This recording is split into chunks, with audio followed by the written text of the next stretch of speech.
tunapoangalia tutakuja kuelewa kwamba sisi ni watu tuliohesabiwa kujaa nguvu za Mungu. So when you see that we are counted, that we are people who are filled with the power of God.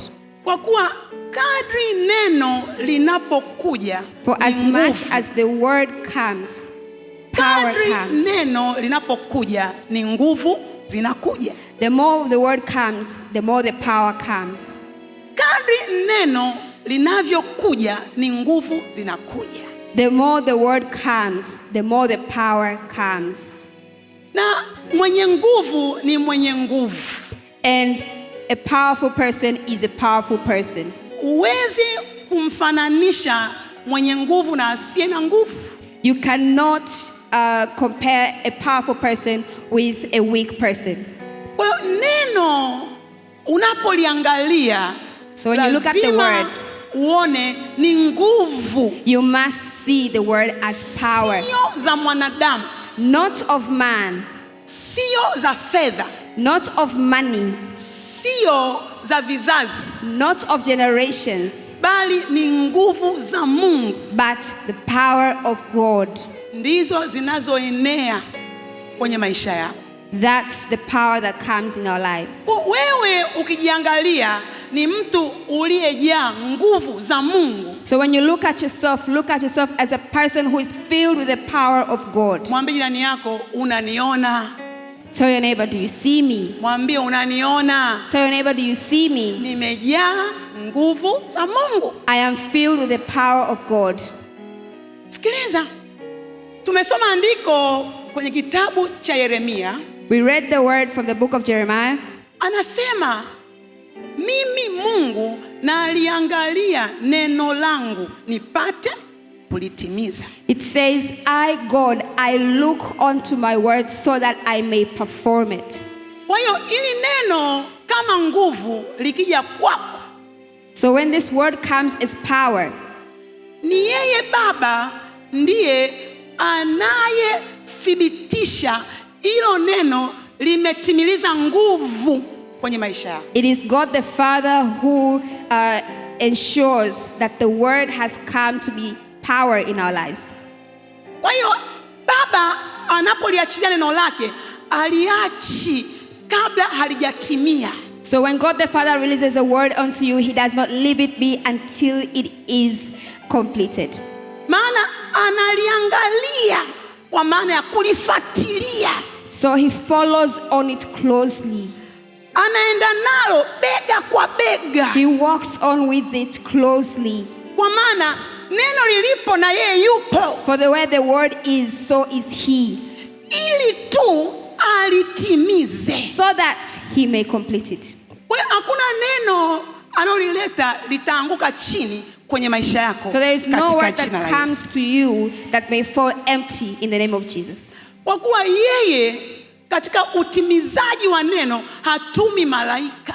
For when it comes to complete the word, he does not send angels. Ana mjumbe anayemtuma ili neno lake litimilizwe. He does not have an envoy that sends to replace him or compete with him. Analileta mwenyewe, analiangalia mwenyewe, analitimiliza mwenyewe. He brings it himself, he watches over it himself, and completes it himself.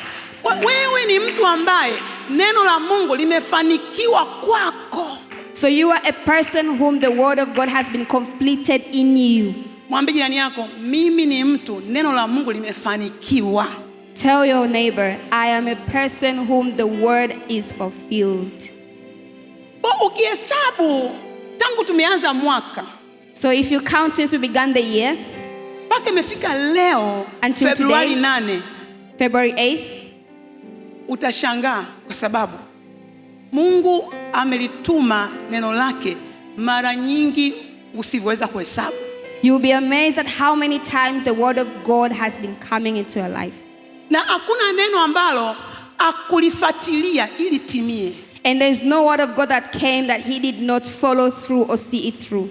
Kwa kila neno la Bwana limestawi katika maisha yako na njia zako na malango yako katika jina la Yesu. So every word of God that came in your life has prospered, has flourished, has been completed.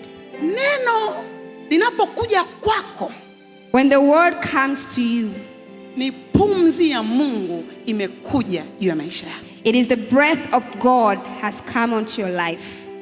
Ukumbuke neno na pumzi havijawahi kuachana. So the word and breath are not indistinguishable. Hata wewe ukijifuatilia, even when you follow closely, ukianza kuongea, when you speak, pumzi na yenyewe inaenda. Breath also comes out. Wewe unapoona neno umeona pumzi. So when you see the word, you see the breath. Mungu anapolileta neno lake, ameleta pumzi yake. So when the God brings the word, he brings his breath. Hii pumzi yake ni roho yake. This breath is his spirit. Kwa hiyo hakujawahi kutokea kwamba neno la Mungu ukaliona kama neno bila kuona ile pumzi. There is no way you can see the word without seeing the spirit, the breath. Yeye anasema, for he says, kila neno analolisema ni pumzi yake. Every word that he says is his breath. Kila neno analolisema ni pumzi yake. Every word that he says is his breath. Kwa hiyo ukipokea neno, umepokea pumzi. So when you receive the word, you receive his breath.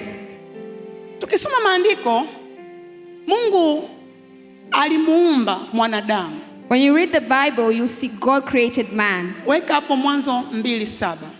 Let's go to Genesis chapter 2 verse 7. Bwana Mungu akamfanya mtu kwa mavumbi ya ardhi, akampulizia puani pumzi ya uhai, mtu akawa nafsi hai. Then the Lord God formed the man of dust from the ground and breathed into his nostrils the breath of life, and the man became a living creature. Kwa hiyo mtu alifanywa kutokea kwenye mavumbi. So man was created from the ground, lakini hakuwa na uhai, but he had no life. Hivyo Bwana akachukua hatua ya kumpulizia pumzi. So God decided to breathe into him. Alipompulizia pumzi, when he breathed into him, kile kilichoumbwa kwa udongo kikawa nafsi. What was created, what was formed by dust became a living creature. Kikawa nafsi iliyo hai. It became a living creature. Lakini mimi na wewe, but you and I, tumekaa kwenye malango ya watu wa ajabu. We sit in the doorways of great people. Kwa kuwa sisi ni watu tunaopokea pumzi ya Mungu isivyohesabika. For we receive the breath of God unlimited. Kama ile pumzi alipulizia mara moja, kilichokuwa kama sanamu kikawa hai. So if God breathed once into a lifeless being, pumzi ile iko ndani ya neno. The same breath of God is in the word. Pumzi hiyo iko ndani ya neno. That same breath is in the word. Unapoliona neno limekuja, ni pumzi ya uhai imekuja kwenye maisha yako. When you see the word comes, it is the breath of life that comes to you. Na imekuja ili ilete uhai wa kiungu kwenye maisha yako. And it comes to give you life, divine life into your life. Na haiwi tu kwamba ni ule uhai nafsi kawa hai. And it's not just about becoming a living creature. Lakini ndani ya neno, but in the word, pumzi iliyomo inatia uhai kila kitu katika ulimwengu wako. The breath within the word breathes life to everything in your life. Inatia uhai kila kitu katika malango yako. It gives life to everything in your doorways. Inatia uhai kila kitu katika mapato yako. It gives life to everything in your finances. Inatia uhai kila kitu juu ya njia zako. It gives life to everything in your ways. Wewe ni kiumbe wa kimaajabu hapa duniani. So you are a marvelous human being, you're a marvelous being. Kwa kuwa umefunguliwa wazi mbele ya pumzi ya Mungu. You have been opened, you have been brought forward into the breath of God. una hiari ya kuipokea pumzi asubuhi, mchana, jioni, kila wakati. You have the privilege to receive the breath of God anytime. Maadamu neno la Mungu lichukue nafasi kwenye maisha yako. So long as the word of God takes root in your life. Na waona walio na neema ya pumzi katika jina la Yesu. I see those who have the grace to have the breath of God in their life. Tutasoma maandiko. We read the word. Timotheo wa pili, 2 Timothy sura ya 3. chapter 3. Mstari wa 16 na wa 17. Kila andiko lenye pumzi ya Mungu lafaa kwa mafundisho na kwa kuwaonya watu makosa yao na kwa kuwaongoza na kwa kuwaadibisha katika haki, ili mtu wa Mungu awe kamili, amekamilishwa apate kutenda kila tendo jema. All scripture is breathed out by God and is profitable for teaching, for reproof, for correction, and for training in righteousness, that the man of God may be complete, equipped for every good work. Sasa kwenye Biblia ya Kiswahili kuna namna ameiweka. So the Swahili Bible, there's a way it's been put. Anasema kila andiko lenye. It says every word that has. Ukisoma vile utaona kuna maandiko mengine hayana. If you read like that, you see other scriptures don't have that.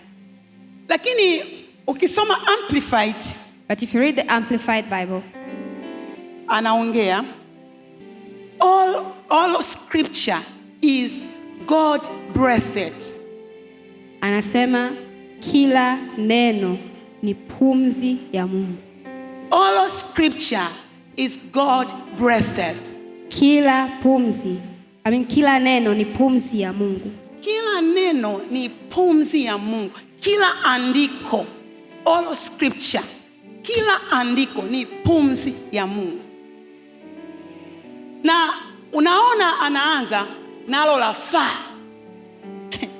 Kwa inapokuwa pumzi ya Mungu, neno linakuwa faida, utajiri wangu wa kwanza. So when the word becomes the breath of God, all scripture becomes profitable. Imagine kama neno ndio pumzi, ndio limenifanya niwe nafsi hai. So if the word is the breath that has made me a living creature, ninapokuwa nafsi hai ndio naweza kufanya chochote ninachokifanya. As I'm being a living creature, I can do anything that I'm doing. Kama neno limenifanya kuwa nafsi hai, linaweza kufanya kila kitu cha maisha yangu kuwa hai. So if the word has made me a living creature, then it can make every single thing in my life be alive.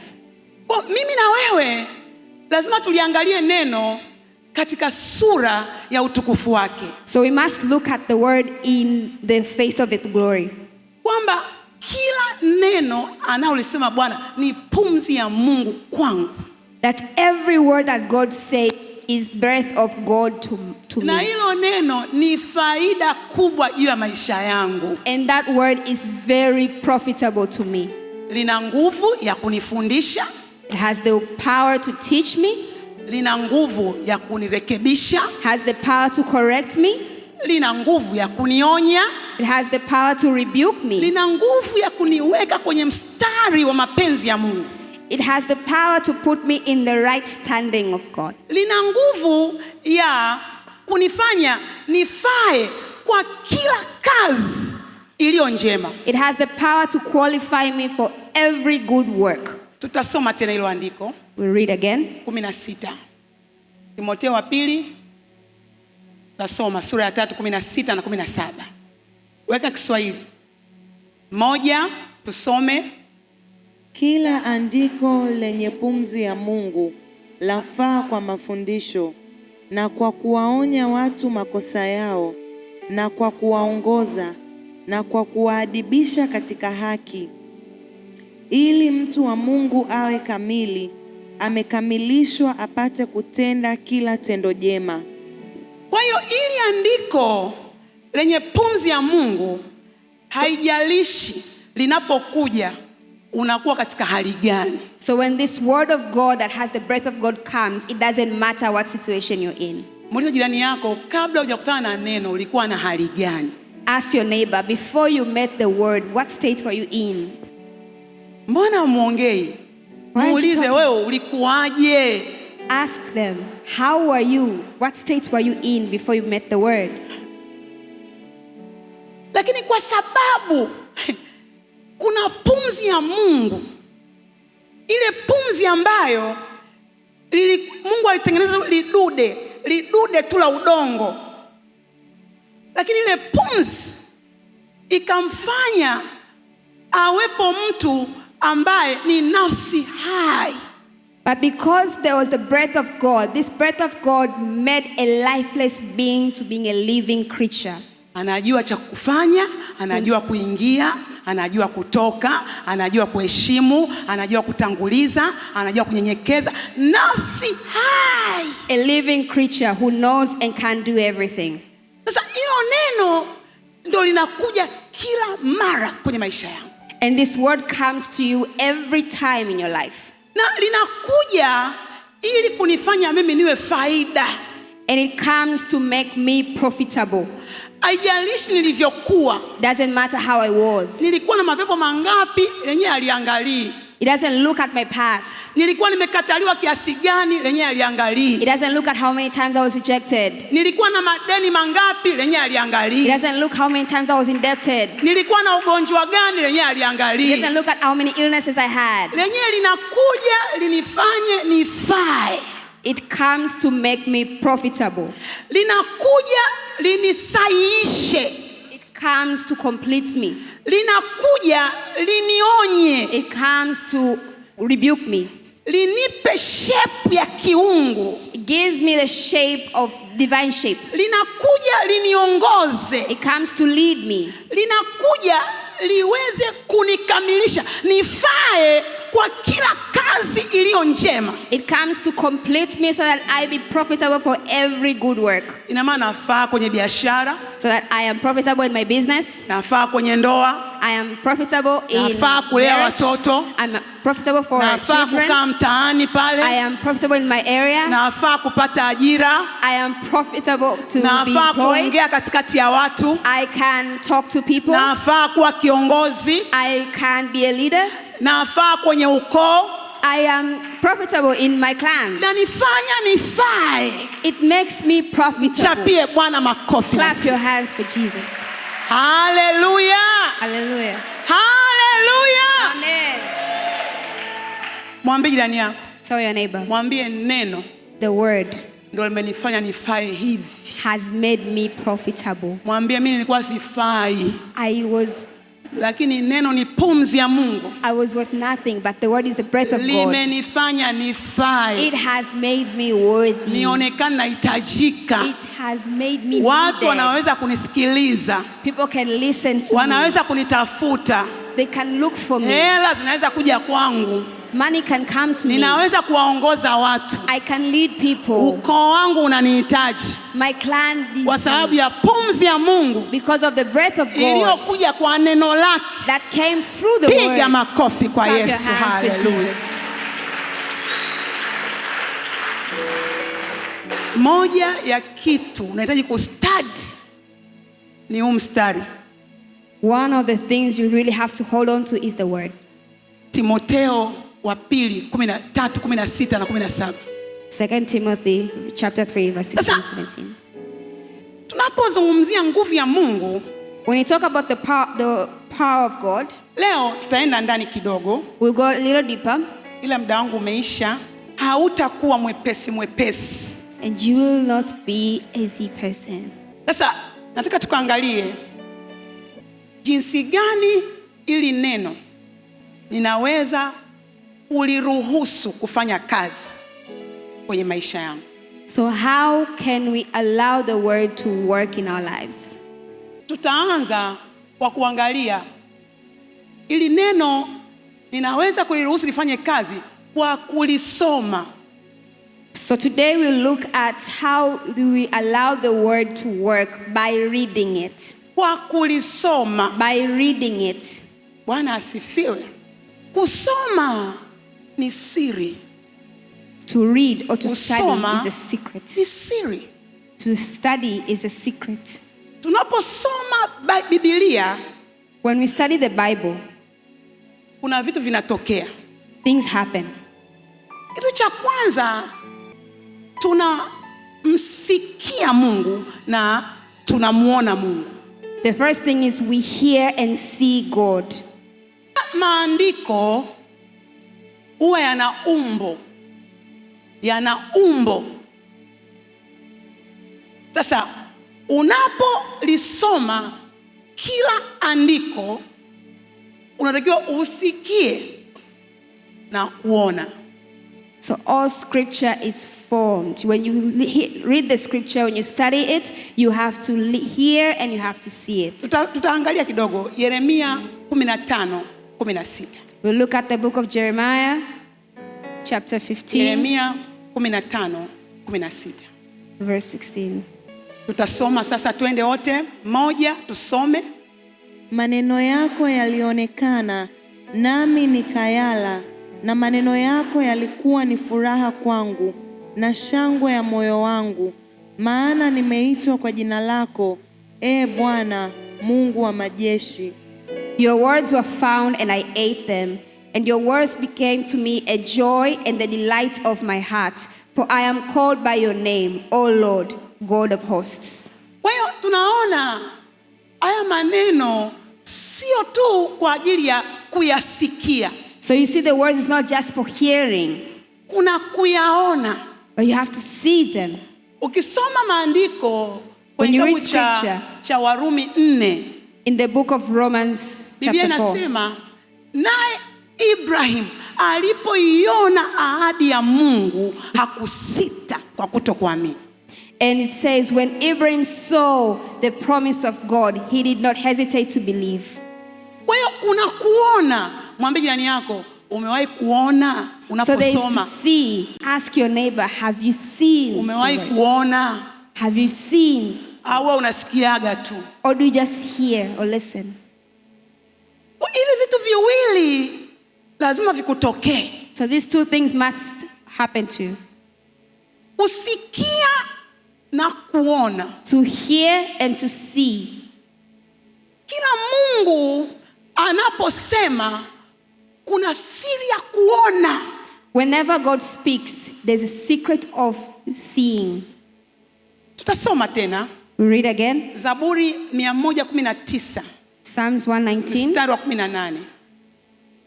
verse Zaburi 18. 119 mstari wa 18. Moja, tusome. Unifumbue macho yangu niyatazame maajabu yatokayo katika sheria yako. Kwa hiyo Daudi anaongea, anasema hapana, kwenye David is saying, maandiko kuna kuona. David is saying, in the word you have to see. Kama sioni, basi nimuombe Baba anifungue macho niweze kuona. If I can't see, then I should pray to the Father that open my eyes so that I may see. Kama tatizo likija kwenye maisha yangu, naweza kulisikia, naweza pia kuliona. If anything comes in my life, I can hear it and I can see it. Majibu yaliyomo ndani ya neno natakiwa niyasikie na kuyaona. The answers found in the word, I have to see and hear them. Mtu aliyeona, ukiona una kile ulichokiona. When you see, you admit or you confess to what you've seen. Sikiliza, kuna siri ya kuona. There's a secret to seeing. Mtu akiona kanuni za maandiko, ukiona unacho ulichokiona.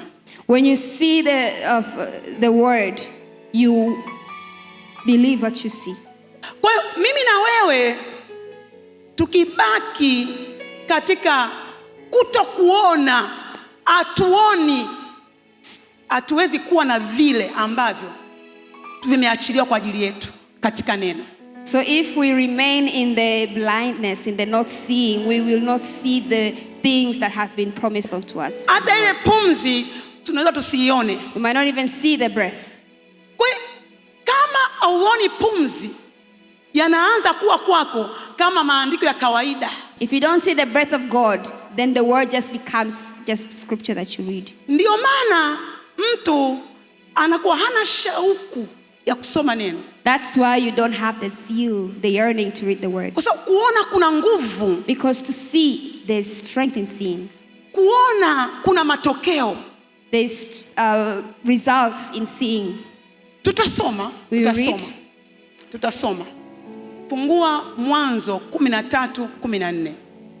Genesis chapter 13, verse 13 to 14. Mwanzo 13:14. Bwana akamwambia Abrahamu alipokwisha kutengana na Lutu, inua sasa macho yako ukatazame kutoka hapo ulipo, upande wa kaskazini na wa kusini na wa mashariki na wa magharibi. The Lord said to Abram, after Lot had separated from him, lift up your eyes and look from the place where you are, northward and southward and eastward and westward. Mstari wa 15. For all the land that you see, I will give to you and your offspring forever. Kwa Mungu anamwambia kwanza ona. So the Lord is telling him first, see. Alafu unachoona ndio unachopewa. And then what you see is what you receive. Lakini sisi hatuko hapa kuonyeshwa maeneo. But we are not here to be shown places. Utajiri wetu wote uko ndani ya neno. Our riches are in the word. Hazina zetu zote ziko ndani ya neno. Our treasures are in the word. Utukufu wetu wote uko ndani ya neno. Our glory is in the word. Mungu alivyo na alivyo navyo kwa ajili yetu ameviweka ndani ya neno. The way God is and the way he reveals himself to us is in the Kwa word. tunahitaji kuona. So we need Kila to see. tunaposoma tunahitaji kuona. Whenever we study the word, we need to see. Hatuhitaji kuwa vipofu. We don't need to be blind. Maana unapokuwa kipofu huwezi kubadilika. Because when we are blind, we cannot change. Huwezi kumiliki. We cannot own anything. Huwezi kupokea zile hazina na utajiri. We cannot receive the treasures and riches. Kwa ni majira ya mtu asomaye lazima asikie na kuona. It is the season for a person who studies to see and hear. Na waona watu wa Mungu mahali hapa wameinuliwa kusikia na kuona I see the katika people jina la of Yesu. God who can see and hear the word. Sikia, mimi nilikuwaga mgonjwa I used to be sick. na nyumba yangu yote. And my whole house was sick. Nilikuwa na kifamasi. I used to have a pharmacy. Ninajua aina za dawa zote. I knew all sorts of medicine. Hospitali yangu kubwa ilikuwa TMJ. My main hospital was TMJ. Nilikuwa na bima. Hiyo bima ilikuwa inatumika sawa sawa. I used to have a health insurance that was overused.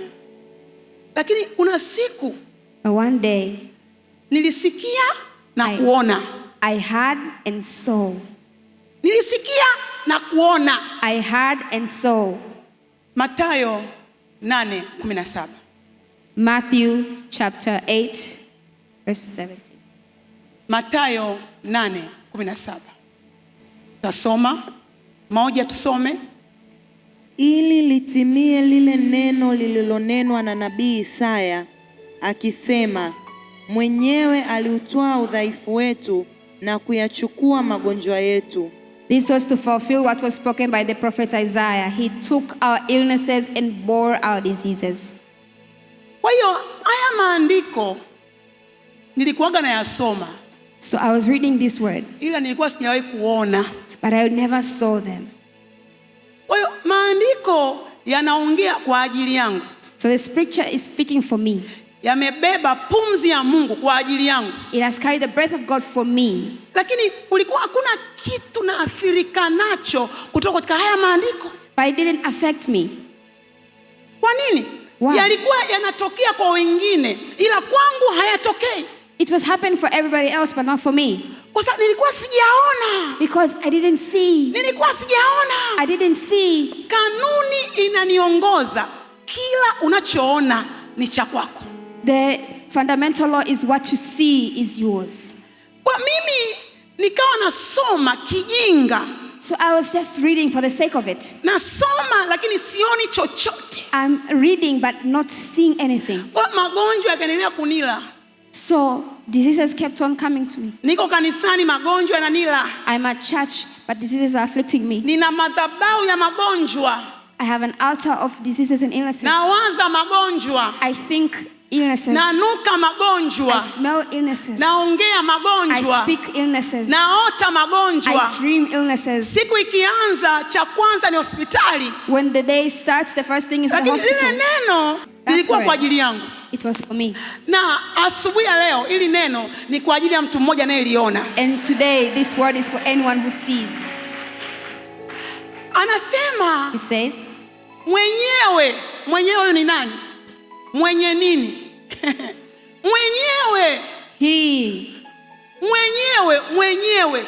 Yaani yeye Baba, mwenye mimi pia. He Jesus. says, the Father Aliutwaa. himself. Aliutwaa udhaifu wetu. He took our illnesses. Kwa mimi nikajiweka pale. So I put myself there. Alitwaa udhaifu wangu mimi lili. He took my illnesses, me. Nikajiuliza, I asked myself, alitwaa au atatwaa? did he take? Nikaona Or will he tena, nikaona sio Then tu I saw. nilisoma, nikaona I saw. kwamba alisha He Alisha. already took. He already alishatwaa took. udhaifu wangu. Nikajiuliza, alitoa udhaifu gani? Udhaifu gani? What kind of? Nikaona udhaifu zote, All of the weaknesses. udhaifu zote. All Jesus. illnesses. Akasema tena, na kuchukua magonjwa, na kuyachukua magonjwa yangu, And bore my diseases. na kuyachukua magonjwa yangu. And bore my diseases. Kwa magonjwa yangu ameshayachukua. So my diseases are already taken away. Ndipo nikasema basi mimi sio dhaifu, Then if that's the case, I'm not basi weak. mimi sio mgonjwa. I am not sick. Ndipo kinywa changu kikaanza kutamka And that's when my mouth began nilichokiona. to speak what I saw. Jesus, piga makofi kwa Clap your Yesu. hands for Jesus. Shangilie Bwana kama unaona. Celebrate God if you see. Shangilie Bwana kama unaona. Celebrate God if you see. Tunapozungumzia kuona, When we speak of seeing, ndio tunazungumzia ufunuo. that's when we see revelation. Mtu aliyeona amefunuliwa. When someone who has seen, it has been revealed to them. Ulichokiona kimefunuliwa. What you have seen has been revealed to you. Ukisikia neno la Mungu limefunuliwa, ina maana limewekwa wazi. So when you say the word of God has been revealed, means it's now open. Kufunuliwa au ufunuo ni kitu kimewekwa wazi, kiko Revelation or being uchi, revealed means unaweza it's now kukiona. made bare. It's made bare for you to see. Mtu aliyeona, huyu mtu anatembea kwenye ufunuo. So a person who sees is a person who walks in revelation. Mwambie jirani yako, Tell your ndio neighbor, wewe, that is you. ndio wewe, That is you. ndio wewe. That is you. Mwambie ndio wewe. Tell them that is you. Kila alichosema Mungu, Everything that God says, kila alichosema Baba everything that Father says, kina pumzi. it has breath. Kila alichosema Baba Everything that Father ni pumzi says ya Mungu. is the breath of God. Na wewe unaona, And you see. unaona. And you see. Kila unaposoma unaona. Whenever you study, you see. Kila unaposoma unaona. Whenever you study, you see. Kila unachosoma unaona. Whenever you study, you see. Kila unachosoma unaona. Whatever you study, you see. Piga kelele kwa Clap your Yesu. hands for Jesus. Haleluya. Hallelujah. Sikia. Mimi nilikuwa ni mwoga. I used to be afraid. Mimi nilikuwa ni mwoga. I used to be afraid. Yaani ukiniona mimi nimesimama mbele yako, If mimi you ni see me muujiza. standing in front of you, Ni muujiza wa hatari. it's a miracle. Nilikuwa mwoga, woga wangu uliambatana na aibu. I was so fearful and so shy. Mimi nilikuwa siwezi kumwangalia hata mtu mmoja. I couldn't even look a person in the eye. Hata mtu mmoja. Not even one. Namuogopa kila mtu. I was afraid. Jesus. Mwambie jirani yako, wewe umewahi kuogopa? Have you ever been afraid? Ask them. Umewahi kuona aibu? Have you ever felt shy? Umewahi kuwaonea watu aibu? Have you ever felt shy of people? Ask them. Yaani unaongea na mtu, huwezi kumwangalia usoni. You can't look at them in the eye. Jesus.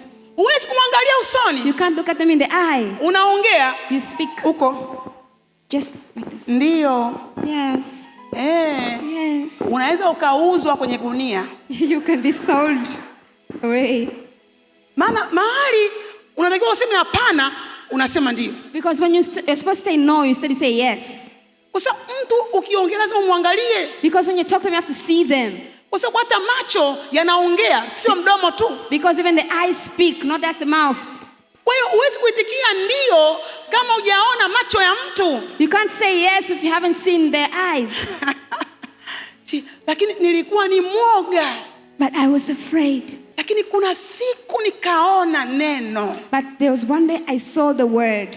Mwambie jirani yako, neno unatakiwa ulione. You are supposed to see the word. Tell your neighbor. Usiishie kusoma bila kuona. Don't just study if you don't see Mwambie huu ni it. mwaka wa uamsho. This is the year of Lazima revival. uone unachokisoma. You must see what you study. Ukisoma auoni, utabaki kuwa mjinga. If you study and you don't see, you will continue to become foolish. Ukisoma auoni, utabakia na vifungo. If you study and don't see, you will continue being oppressed. Ukisoma auoni, tatizo lako litaendelea kudumu. If you study and don't see, the problem will continue to persist. Ukisoma auoni, hautabadilika hata kitabia. If you study and you don't see, you won't even change your behavior. Ukisoma auoni, hautakuwa. If you study and you don't see, you won't become. Hautakuwa grow. Hautakuwa. You won't grow. You won't grow. Kwa unamkuta mtu yuko kanisani miaka 20.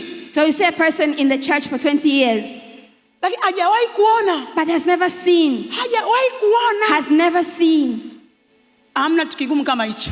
There's no harder thing than that. Haya ni majira kama Daudi alivyoomba. This Bwana, is the season. nifungue macho yangu Just like David said, open my eyes, Lord, ili niweze kuona so that I may see maajabu the greatness, the wonders yatokayo kwenye neno that lako. come from your word. Kumbe kwenye neno kuna maajabu. In the word there's wonders. Kwenye neno ndiko mahali maajabu yamesheheni. In the word is the place where wonders are Haya filled. maajabu lazima tuyatoe kwenye neno humu yawe maisha yetu. We have to transfer these wonders from the word into our lives. Lakini lazima tuone. So we have to see. Lazima We tuone. have to see. Kwa sababu huwezi kuwa na kitu ambacho hujakiona. So you cannot become what you have not seen. Hallelujah. Mchapie Bwana makofi. Clap your hands for Jesus.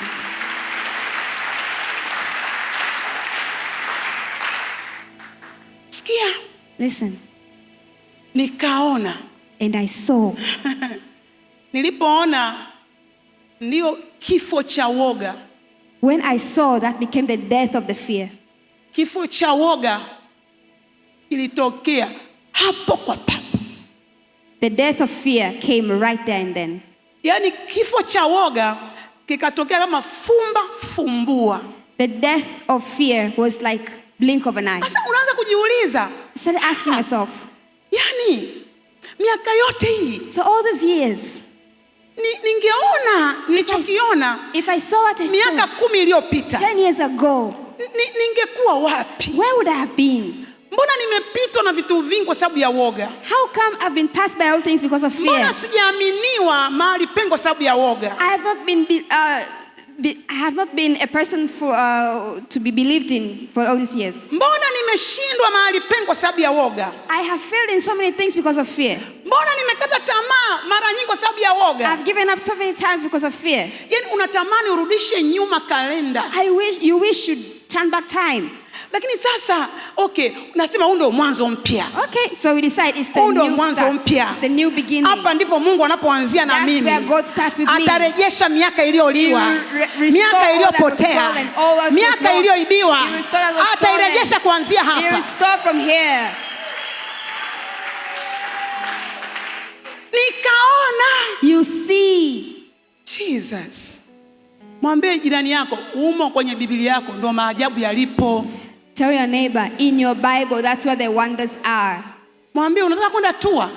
Tell them you want to go to the tour. Unataka kwenda kutalii? Do you want to be a tourist? Mwambie talii kwenye Biblia yako. Tour in your Bible. Umo kuna maajabu Serengeti hayapo. There are wonders the Serengetis could never Wala have. Mikumi hayapo. No, Mikumi could never have. Wala mlima wa Kilimanjaro hayapo. No, the Mount Kilimanjaro could never have. Umo ndani ndo kuna maajabu. There are wonders in there. Ukienda Kilimanjaro If you go to hautarudi umebadilika. you won't see. Wala Mikumi hautabadilika. You will not change. Lakini ukiyaona maajabu ya umo unakuwa kama yalivyo. But if you see the wonders in the Bible, you My become God. them. Hallelujah. Na waona watu ambao wamekubali kwenda kuyaona maajabu ya neno. Hey, Piga kelele kwa Yesu. Shangilia Bwana, haleluya. Clap your hands, clap your hands. Nikaona andiko. And I saw the word. Nitawapa hilo andiko nimeliona. Mimi huko ndani nimeona maandiko mengi, nimeyaona. I've seen so many scriptures. Nakwambia. I've seen them. Mimi nikingangania andiko Jesus. If I hold on to this scripture, na nataka liwe paka mifupa yangu na nyama zangu na damu yangu na kila kitu. everything Naanza kuliona hata nikiwa nje yani sio kwamba nasoma. Nikishaliona limeshabaki kwangu. Sihitaji kusoma pale, lishakuwa la kwangu. when I see the scripture, it becomes me wherever I go. I no longer live it. It Mwambie jirani becomes yako, me. wewe umeaona mangapi? Ask them, what have you seen? How many Nitajie have you seen? matatu tu ulioyaona. Tell me 3 things that you have seen. Nitajie maandiko matatu ulioyaona. 3 things from the scriptures that you have Unatembea seen, nayo. that you're walking with them. Jesus. Mbona wewe umwambie mke wako? Hebu kama amekuambia maandiko matatu. If he has told you these 3 things. Mtumishi, mbona niangalia mimi? Muangalie jirani. Mwambie maandiko matatu ulioyaona unatembea nayo. Talk amongst yourselves. The 3 things you've seen from scripture.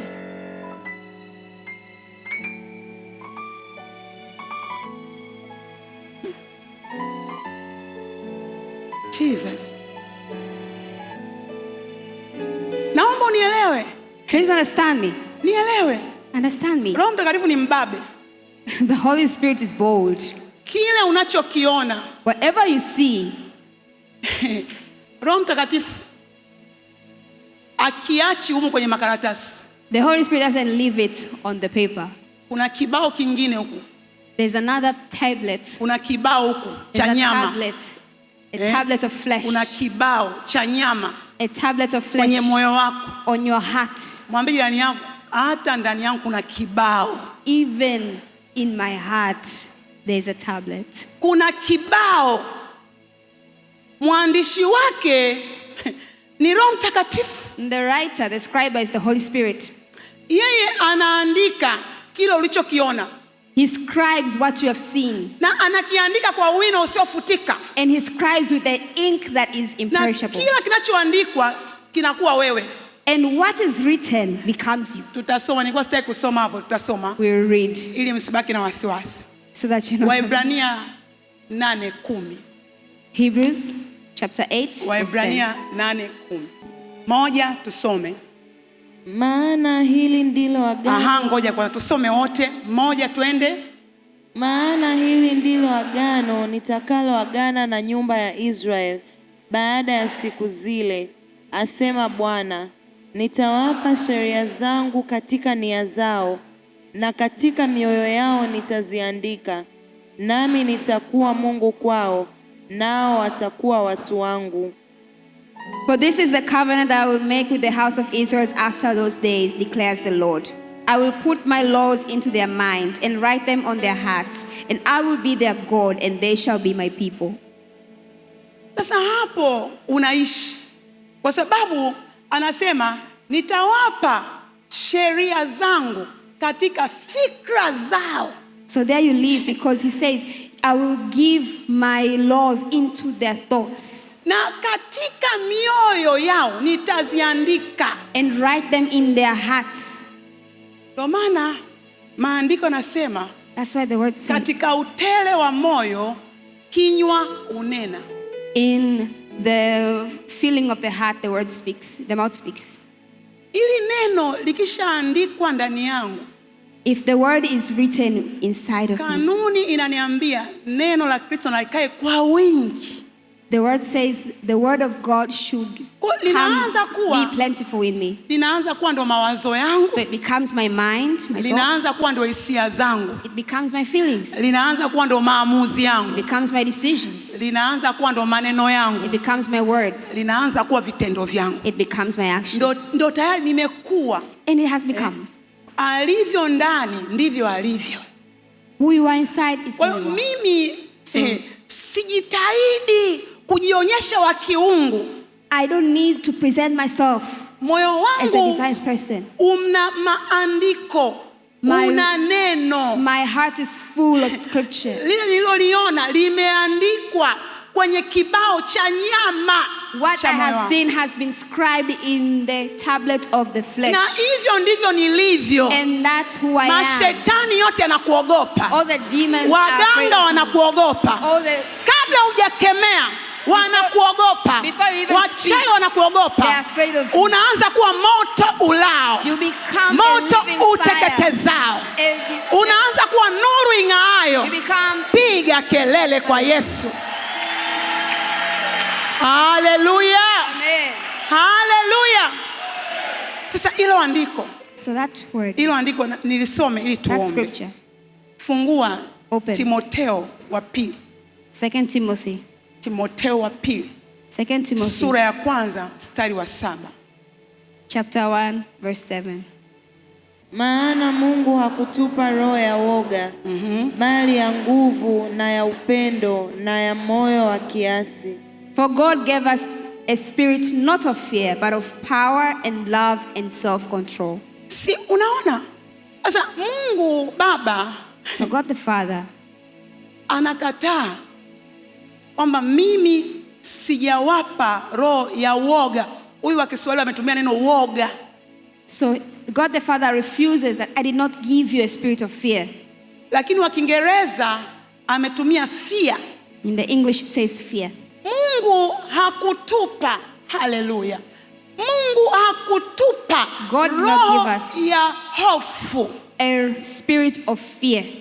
Sasa kama iko ndani yangu na mimi ni wa Mungu, lazima nijiulize hiyo roho imetoka wapi? So if he's in with me and I am of God, I must ask, where did this spirit come from? Kwa sababu yeye anaikataa. Because God has rebuked it. Kwa hiyo mimi nakuaje na kitu ambacho Mungu akijui? So how can I have something that God does not know? Na kama Mungu akijui kinafanya nini kwangu? And if God does not know, what is it doing in my life? Na kama kitu kina madhara, and if something is harmful, kama hicho ni lango la mashetani, like the doorways of darkness, ni lango la kushindwa, the doorways of ni lango la kuharibika, the doors of destruction, kwa nini likae ndani yangu? Why do they stay in me? Why should they? Sasa nikaona, mwambie jirani yako, nahitaji kuona. Tell your neighbor, I need to see. Mwambie nahitaji kuona. Tell them I need to see. Sasa yeye ananikatalia kunipa roho ya woga, alafu anaanza kusema roho alizonipa. He did not give me a spirit of fear, and he said what he gave me. Anasema roho ya kwanza alionipa ni roho ya nguvu. The first spirit that he gave me is power. Roho ya nguvu. The spirit of power. Ambapo tumeongea hapa kwamba neno likija ni nguvu ya Mungu. And we've said here that when the word comes, that's the power of God. Kwa kila siku neno likija ni nguvu inakuja. So every time the word comes, sasa woga unakaa wapi? So where does fear come? Woga unakaa wapi? Where can fear stay? Woga wa giza. Woga wa wanadamu. Any kind of fear. Woga wa kuchukua hatua. Woga wa kusemwa. Jesus. Any kind of fear. Woga sijui wa vitu havionekani. Woga wa ulimwengu wa roho. Woga wa mapepo. Unatoka wapi? Where does this fear come from? Leo woga na upigwe kwa jina la Yesu. Let the fear be stricken in the name of Jesus. Nasema woga na upigwe kwa jina la Yesu. Let the fear be stricken in the name of Jesus. Kumbe woga ni adui. So fear is an enemy. Umejichomeka chomeka tu hapa. It's just inserts itself. Lakini mimi na wewe leo hatukubali roho ya woga. But today we refuse the spirit of fear. We are not given. Neno hili lote halina woga hata mmoja. The word does not have fear, not one Kila bit. unapoingiza neno unaingiza nguvu. So when you enter the word, you enter power. Hakuna aliye wa Bwana aliyepewa neno mwenye woga hata kidogo. So no one of God has been given the word that has fear. Leo ndivyo navyouona ushindi dhidi ya woga juu ya maisha yetu katika jina la Yesu. And I see victory over fear in our lives in the name of Jesus. Sikia. Listen. Kuna siku moja, there's a day, mtaji ninao. I had the capital. I had the capital. Hela zipo. The money is there. Sasa wakati huo kukawa na umaarufu wa ufugaji wa nguruwe. So at that time there's a popularity of keeping pigs. Na watu wengi walikuwa wanatajirika kupitia ufugaji wa nguruwe. And everybody was prospering from keeping pigs. Sasa mimi eneo ninalo kubwa, and I had a large space. hela ninayo, Had the money, lakini but woga. Yani sijaanza, naanza kuambia, naanza kujiambia wakifa. I didn't even start, but I started asking, what if they die? Nitaweza mimi nguruwe yale? Will I be able to do it? Nitaweza mimi nguruwe? Will I be able to manage this Yanavyokula vile, the way they yanavyopiga makelele, the way they make harufu noise, yake ile, that's nitaweza mimi? Will I be able to do it? Yakija kula mtoto wangu, What if they have my kids? Mpaka lile wazo likafa. Until that thought died.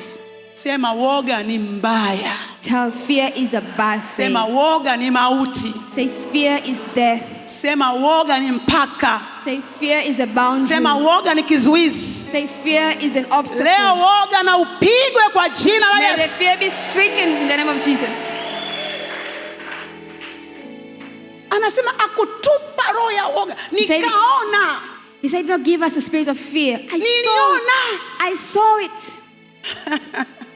Aibu zikaondoka, woga ukaondoka, shyness, fearness, nikaanza kuwa na roho ya kukabili. I started having a daring spirit. Unaelewa, nikaanza kukabili mpaka nikapitiliza. I started confidently. Baba yangu wa kiroho tumuidika akanambia, Lili, hapo umepitiliza. My father in spirit said, okay, now hapo umepitiliza. Now you're overboard. Rudi kwenye mstari. Go back in line. Na mimi nikaona nimeenda mbele zaidi. I went beyond. Nika-adjust. And I adjusted. Lakini nilikuwa na hasira kwa sababu woga ulinipiga muda mwingi. Because I was full of hunger, because fear had kulipa mapigo yaliyofanya hofu mpaka nikajikuta sasa nimepitiliza. So I wanted to repay all the fear that had taken from me. Hautapitiliza, lakini kuanzia leo ni mwenye nguvu na hautakuwa na woga hata kidogo. Today you are strong and you will not have fear in the name of Jesus. Piga kelele kwa Bwana. Clap your hands for Jesus. Unahitaji kuona. You need to see. Mungu anasema, God said, sijakupa roho ya woga. I did not give you a spirit of fear. Sijakupa. I did not give you. Ukiona roho ya woga iko hapa, if you see the spirit of fear is here, rafiki yake ni aibu. Your next is shyness. Ukimwona woga anatembea na wewe, if you see fear lingering, muangalie shoga yake yuko hapa. Shyness is a far away. Anaitwa aibu. Shyness is not far away. Hivyo ukimpiga woga tu, aibu anayayuka. So if you rebuke fear, hallelujah, shyness leaves. Mungu akanambia, nimekupa roho ya nguvu. God says, I gave you a spirit of power. Akanambia tena, nimekupa roho ya pendo. I gave you a spirit of love. Akanambia, nimekupa roho ya nidhamu. I gave you a spirit of self-control. Akanambia, nimekupa moyo wa akili. I gave you a spirit of wisdom. Akanambia, nimekupa moyo wa utulivu. I gave you a spirit of peace. Nimekupa pia moyo wa kujimudu. I gave you a spirit of self-control. Kujimudu. I gave you self-control. Moyo wa kiasi. Self-control. Kujimudu. Kwa hiyo unaanza kuona roho moja ilikuwa inamtesa Mungu. Katika ile roho moja ambao ni pando la adui, Mungu hapa ana roho 7 zinatembea. So amongst the seeds of evil of one spirit, God has given me 7 spirits. Ukienda kuzisoma kwenye Amplified, ziko 7. There are 7 spirits. Kazichambua, ziko 7. There are 7. Oh God. God gave us. Kwa mimi moja kwa moja naanza kuwa kitu cha ajabu. So now I become a marvelous person. Ndio maana Bible inasema hao waliojiliwa na neno la Mungu waliitwa miungu. And that's why the word says those who were in the word became gods. Ile asili ya kibinadamu inaanza kupotea wakati ninavyoona neno. Inaanza kupotea. So that originality of being a human being disappears when I start seeing the word. Sifanyi tena mambo kama wanadamu. I don't do things like other normal people. Maana wanadamu wanaweza kukimbia hata pasipofukuzwa na mtu. For men can run even if they are not being chased. Lakini walioona neno ni majasiri kama simba. But those who see the word are courageous like lions. Hawaogopi chochote. They're not afraid of anything. Liwe ni neno, liwe ni wazo. Whatever it is. Iwe mvua, liwe jua. May it be rain or Uwe sun. mlima, liwe bonde. It be valleys or mountains. Hawaogopi chochote. They're not afraid of anything. Kije kijacho, Whatever that comes, wanasonga mbele. move Kije forward. kijacho. Whatever that Na comes, ndivyo asubuhi ya leo ulivyo that's who you katika are jina la today. In Yesu. the name of Jesus. Ni wakati wa kuipiga hofu. It's the time to Haitayaweza strike maisha fear. yako. It will not conquer your life. Kila hukumu mbaya Whatever bad judgment iliyozaliwa kwa sababu that was born ya kutoliona neno, from not seeing the leo hiyo word, hukumu na ihukumiwe yenyewe. we judge that judgment Na today. kwambia kila kiovu kihukumiwe chenyewe. Whatever evil thing Piga kelele kwa Yesu. is Haleluya. judged itself. Clap your hands for Shangilie Jesus. Bwana wakati unasimama. Clap your hands for Jesus as you stand. Shangilie Bwana wakati unasimama. Celebrate Jesus as you stand. Shangilie Bwana wakati unasimama. Celebrate Jesus as you stand.